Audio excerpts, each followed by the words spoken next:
I would like to get more clarification regarding the contrast and versus unwanted, because I'm still new to this. So I wanted to understand, because you're saying if you don't have the vibration in you, so for example, if I don't have anger in me, how do I encounter people who are angry towards me?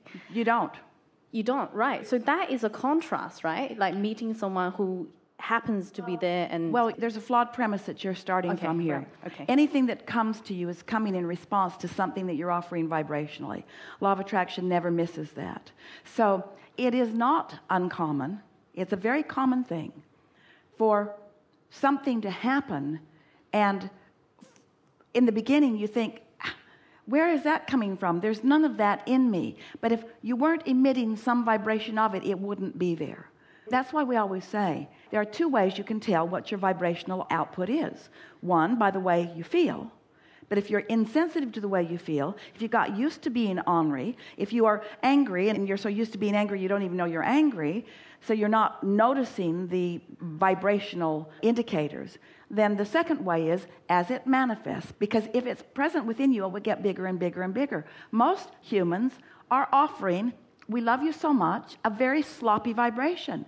You think about what you want, you think about what you don't want. Someone sat in the hot seat a while ago and said, I'm manic depressive. We said, everyone is. He said, I'm bipolar. We said, everyone is. Because sometimes you're up, sometimes you're down. And it's because you are conditionally responding. If there are conditions that you are focused upon that make you feel good, then you feel good. But if there are conditions that make you feel bad, then you feel bad. And you have no meaningful control of your own vibration. That's not the way you want to live.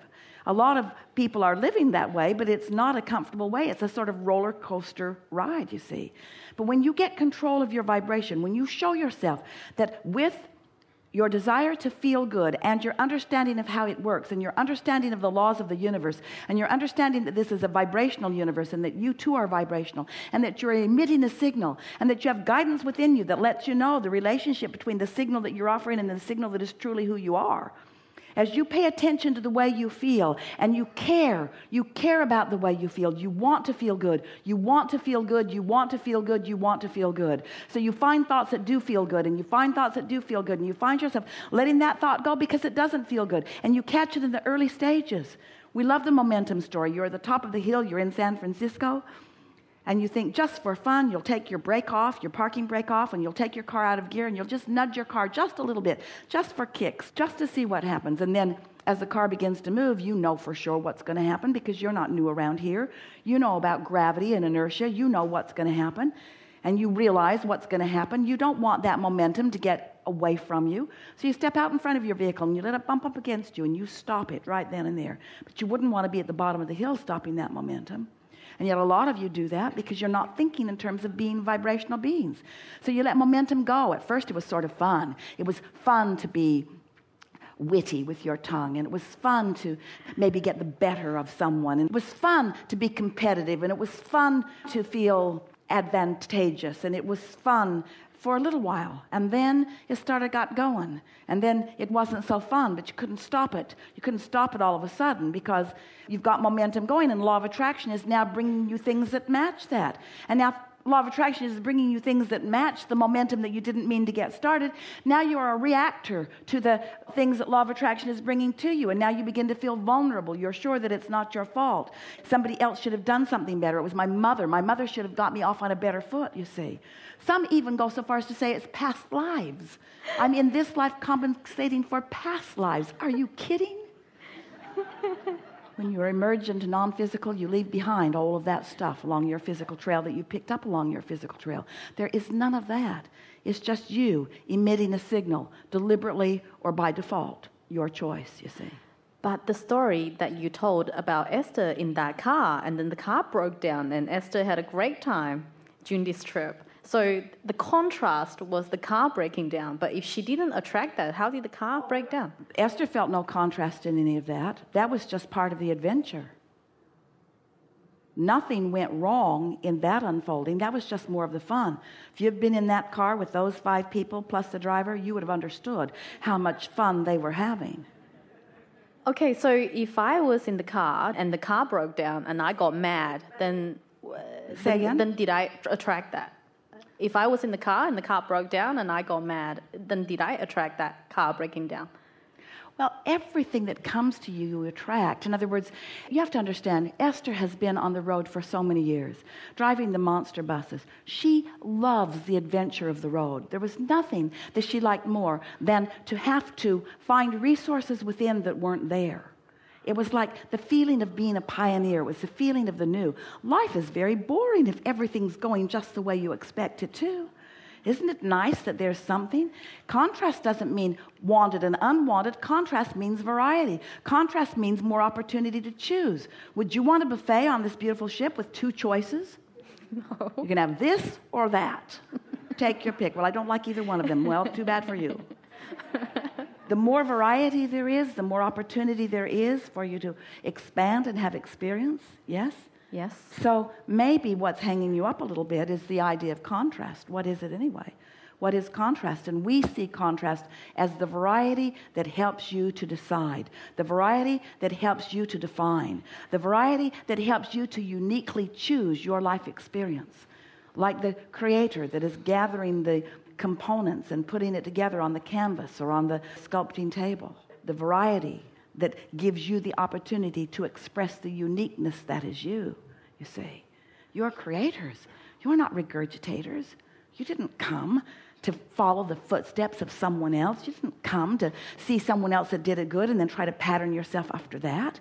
You are a creator with the energy that creates worlds flowing through you, with source energy, who knows everything that you've been asking for, who knows where you stand in relationship to everything that you want, and knows the vibrational path to bring the two of you together. These are wonderful times. This is the most deliberate and exhilarating time of creating that has ever been. Leading edge is where we all want to be. It's where we all are. It's where we all are all the time, you see. Whether you are in your physical body or whether you are non-physically focused, this is the leading edge where all that is focused. And when you're open and allowing it, then you're having a really good time. Then you're feeling the exhilaration. You're feeling the advantage of your clarity. You're feeling the benefit of what you've lived. And nothing is more exhilarating than to have lived and lived and lived and launched rockets and launched rockets and launched rockets and let them gather in the vortex, and then to stand in a place of finally getting the perfection of your worthiness, creating a vibrational atmosphere, and then realizing the manifestations as they flow seamlessly into your experience, compounding and confirming the rightness of your being, you see. So contrast is good. It actually lets me define contrast what is essential to expansion. Without contrast, there is no expansion, and without expansion, there is no more of that which we are. It is the building blocks of all that is. It is good. As is negative emotion good. It's all good. It's all good. Yes. Okay. If you don't ask a really good question, you don't evoke a really good answer. At the same time that the problem is expanding and evolving and becoming more, so is the solution. So while you are creating a problem, you are also creating a solution. And Source is guiding you toward the solution, knowing how it will feel to you as you allow it, you see. You remember when you were in school and they were telling you things you weren't interested in? Esther and her group were really hard on the guides because they wanted to tell them all of the details of all of the places. And Esther would call out, "We don't care. Just hit the high points." And if they really got carried away, they just kept turning their music up and turning their music up and turning their music up and turning their music up. Because if you're not asking the question, then the answer is straight out annoying, you see. It's just annoying. And then Esther looked around. She tried to take the temperature of the group. Does anyone want to know? Does anyone want to know? Does anyone want to know? And then she thought, law of attraction brought all of these clowns to me. They don't want to know either. None of us want to know. We don't want to know. We just want to have fun. We just want to play. When a guide says, "Now we're going up the hill," Esther says, "Really? None of my physical senses were letting me know that. We are now leaving the pier. Really? Really?" In other words, there's so much conversation about things that words don't teach. Strange that we offer so many. It's only life experience that really teaches. But when words bring resonance to what you know, and you apply it to the details of what you're living right now, That's what manifestation is for.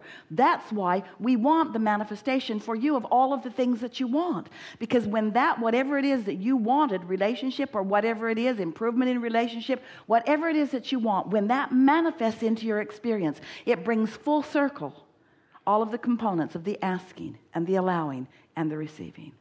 This is a really good time for a segment of refreshment. Woo! Thank you.